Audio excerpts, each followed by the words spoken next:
High friends, welcome back to my channel Dalia ডিমসে। তোমাদের সকলকে ওয়েলকাম জানিয়ে আজবার একটা নিউ ব্লগ নিয়ে চলে আসলাম। তোমরা সবাই কেমন আছো? আশা করছি তোমরা সবাই খুব ভালো আছো। আমার একটু ঠান্ডা লেগেছে, তার জন্য একটু শরীরটা খারাপ।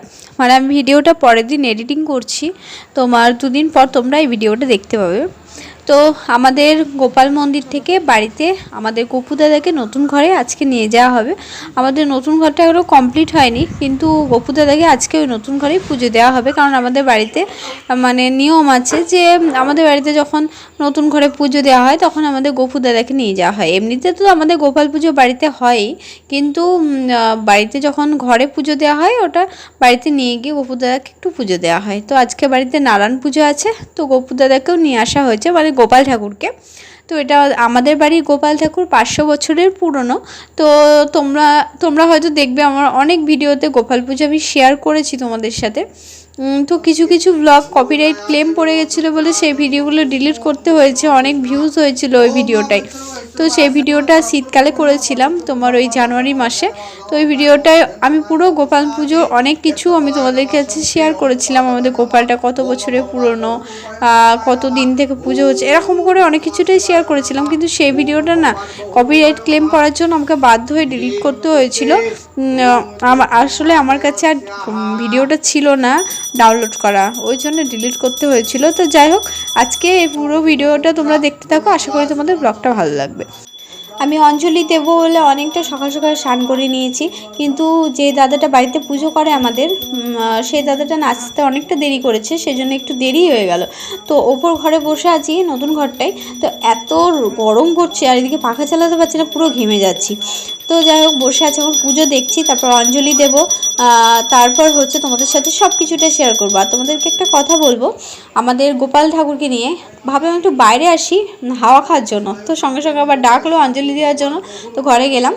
আর আমাদের গপু দাদাকে না আমরা মেয়েরা কখনোই গায়ে হাত দিয়ে ছুঁতে পারি না, এটা আমাদের বাড়ির নিয়ম। আমি সেই ছোট্ট থেকে শুনে আসছি যে বাড়িতে গপু দাদাকে মানে মেয়েরা কেউ হাত দিতে পারবো না। আর গপু দাদাকে এখন মন্দিরে নিয়ে আসা হলো, মন্দিরে এখন ঝাড়াই বসানো হলো। আর ওইদিকে বড়মা হয়তো পুজো দিতে এসেছে, আর রিমোট তো এইদিকে দেখলে তোমরা সাইড দিয়ে সরে গেল, ও ক্যামেরার মধ্যে আসলো না।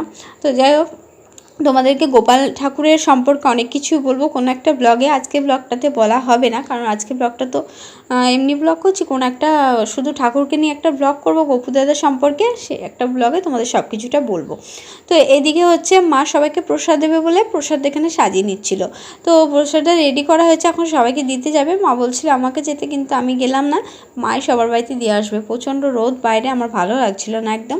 তো তার মাঝে আর কোনো ভিডিও শেয়ার করিনি, একবারে চলে এসেছি সন্ধেবেলায়। এখন সন্ধে দেওয়া হবে, সন্ধেবেলাতে একটু পুজো দেওয়া হবে। ওটা দেওয়া হবে 3তলার ছাদে, হরি মন্দিরের সামনে। আর ওখানেই তো 3তলার ছাদে আমাদের হচ্ছে ঠাকুর মন্দির, তো ওখানে ঠাকুর আছে চিলেকোঠার ওখানে ঘরে। তো ওখানে ঠাকুর পুজো, ওখানে কিছুক্ষণ বাচ্চাদেরকে সব ডাকা হয়েছে। তো সাইডে একটা বৌদিও এই সাইডে এসেছে। তোমার এইদিকে লাইটটা না আমাদের কেটে গেছে বা কিছু খারাপ হয়ে গেছে, যাই হোক।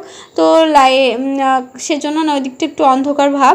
তো সব বাচ্চাগুলোকে ডাকা হয়েছে পুজোর জন্য, যে এই পুজোটা সব বাচ্চাদেরকে নিয়ে দিতে হয়। আজকে যেহেতু বৈশাখ মাসের শেষ, তো এই পুজোটা দেয়া হলো। তো এটার নাম কি আমি অত জানি না। যাই হোক, নিচে আসার পর আজকে যেহেতু সকাল থেকে মা উপোস করে আছে, সেই জন্য সন্ধেবেলায় মা এদিকে ময়দা মেখে দিল।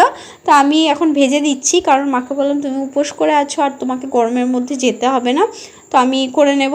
তো এদিকে আমি লুচিগুলো তার জন্য ভেজে নিচ্ছি। আজকের ব্লগটা না আর বেশি বড় করব না, কারণ আজকে আর ভালো লাগছে না ব্লগ করতে। প্রচণ্ড গরম পড়েছে, আর ভালো লাগছে না। মাঝে দুদিন একটু বৃষ্টি একদিন হয়েছিল আমাদের এখানে, তো যাই হোক বৃষ্টি হচ্ছে না একদম। তো আজকের ব্লগটা তোমাদের কেমন লাগলো কমেন্ট করে জানিও। তো সকলকে গুড নাইট, সকলে ভালো থেকো।